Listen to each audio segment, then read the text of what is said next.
My children are 17 and 14 respectively. And I'm hoping the fact that they're teenagers is the reason for their incredibly shitty behavior.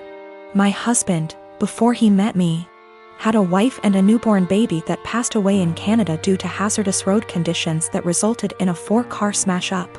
No one was at fault, it was a horrific disaster. And my husband was devastated as a result and fell into alcoholism to cope. I had my own trauma from the past, and similarly turned to alcoholism to cope.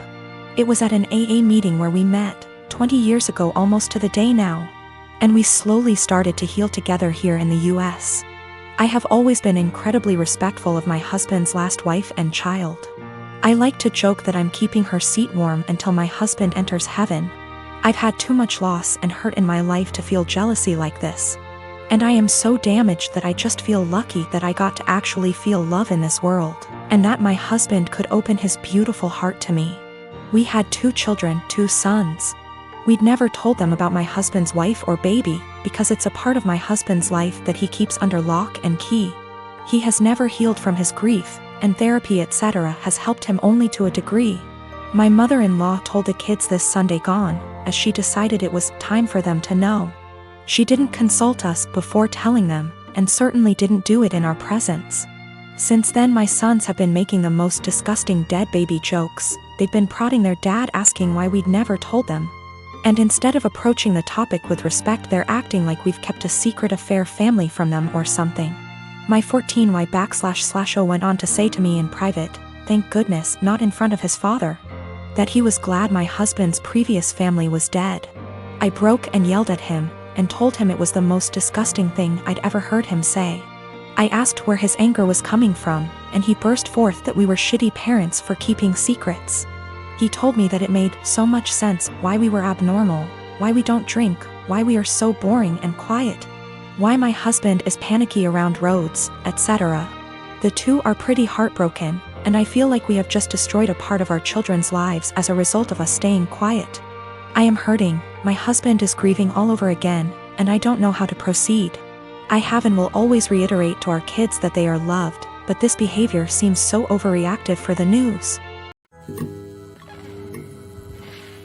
I met this guy in January and he became my boyfriend in February. Comes March, the world goes down the drain and we decided to move in together for the time of the pandemic. A few weeks ago, he shows me a post where this guy is challenged to an arm wrestling competition by his GF. The guy didn't seem to have any sort of training / workout, whereas his girlfriend did. I commented he might have a surprise. My boyfriend started educating me on biology and how men are stronger than women. I told him there were way too many factors to take into consideration to make such a broad comment. I have been doing weightlifting for 2 years and my boyfriend has never seen a gym in his life, so I used us as an example. That was a big mistake. He got really defensive and condescending, and made comments like, "That's cute." I just let it go. Fast forward to yesterday. He's playing some game with his friend, online, and I can clearly hear him talk about me. Well, curiosity killed the cat.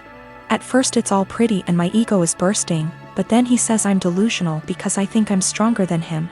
Pause. Seriously? I know I'm weak, but not weaker than a girl. So later, I decide to call him on his BS. I asked him if he wanted to come work out with me the next day, this morning, so he can show me how strong he is. He accepted and I was happy because I had been dying to bring him and initiate him to something I'm passionate about. So, this morning, we went to my friend's garage. My region allows groups of 10 or less and we wipe everything. I told him we're gonna do deadlifts. It's my favorite exercise and I was already planning to test my personal best, so it was perfect. My friend was there cause he corrects my form and it's been our Sunday ritual since COVID-19. We started light and slowly worked our way up, doing the same number of reps as the other. Comes 185, his form starts to crumble, so we made him go lighter. But 185 really isn't that much for me, so I kept stacking the plates. He looked very supportive and impressed the whole time. I ended up beating my personal best at 265. I was ecstatic and so were they. When we got in the car, he was very silent. I assumed he was just tired. We got home and that's when he exploded and asked me if I was proud of myself. Apparently, I humiliated him in front of my friend. I apologized. I didn't realize he was feeling that way. He got angry and said it really changed the way he saw me, like I'm less of a woman now. He stormed to the basement. I started collecting my things. But now I'm wondering if I should have been reading between the lines and stopped at 190 or something. Or just dropped it and never suggested we work out together. I knew very well I was stronger than him, but I just had to prove it to him. Back in November 2018, I was arrested at work in front of my boss and coworkers. It was the most humiliating thing I've ever experienced. I later learned at the police station that I was being charged with multiple felonies. This came as a huge surprise. Luckily, I was able to keep my wits and lawyer up instead of speaking with the detective. For $13,000, which completely wiped my savings, I was able to retain a criminal defense attorney. However, it cost me everything, and I was unable to pay my bond. This resulted in me staying in jail for a total of 54 days. At a status hearing, my attorney presented video evidence of me gassing up my car 3 hours away from where the crimes took place, and I ended up having all my charges dismissed.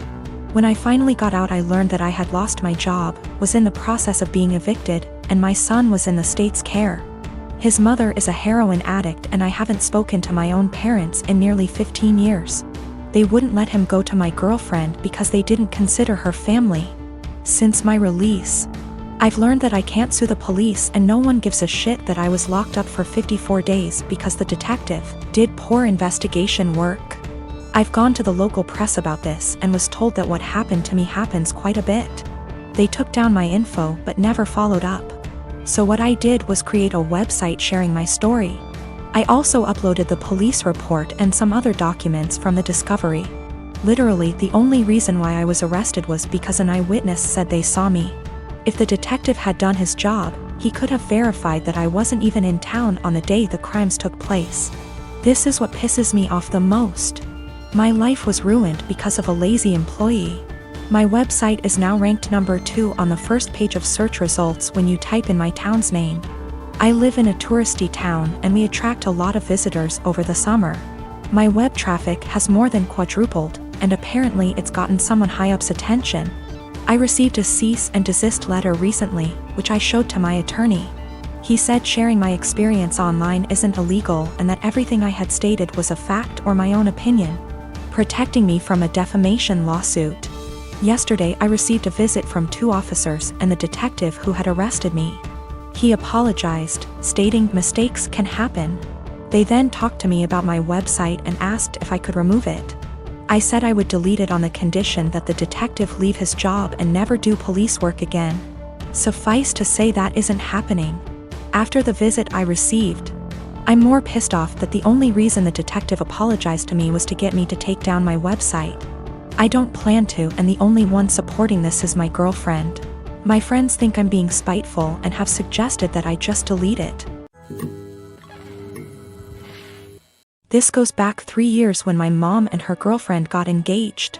My mom put in so much time and energy into organizing this wedding and was so excited. She sent out invites to all our family members for months in advance, and almost everyone confirmed they would be going. Barely a week before the wedding, she received several messages from aunts and uncles who said they won't be going because they had other commitments, despite confirming they'd be there months prior.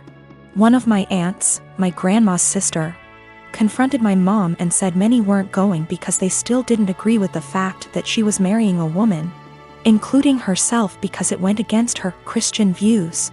Meanwhile, my hardcore Christian grandma was more than happy to walk my mom down the aisle. This upset my mom, but she tried not to let it ruin her wedding. I, however, was furious. Only my grandma, my mom's sister, a few cousins, and another aunt attended the wedding, while my stepmom's entire family came. What really pissed me off was that 2 weeks later, my cousin who lives in a totally different state celebrated her sweet 16, and everyone who made excuses about not going to my mom's wedding made the journey all the way over there and posted pictures all over Facebook. It really broke my mom's heart and just felt like salt in the wound. I swore then that when I got married, everyone who did not show up to my mom's wedding would not be invited to mine. Fast forward to now, me and my girlfriend of 2 years got married first week of March, and I kept my word. The only ones we invited to our wedding was the family that did go to my mom's. And one other aunt who did have a good reason for not being there at the time because she was recovering from surgery. I wanted to clarify that I am in fact a guy. We even invited my stepmom's family too. Obviously my other family members found out and expressed their hurt over not being invited. I called them all out and said if they had a problem with my mom for being who she is, then they had a problem with me, and I wouldn't let toxic people be a part of a special day for me and my wife. My wife stood behind my decision, as did my mom. That still doesn't seem to stop them from thinking it was a move and are turning it into a whole family drama because they think it was unfair to punish them for simply believing in something different. Wow, thank you so much for all the love and support, everyone.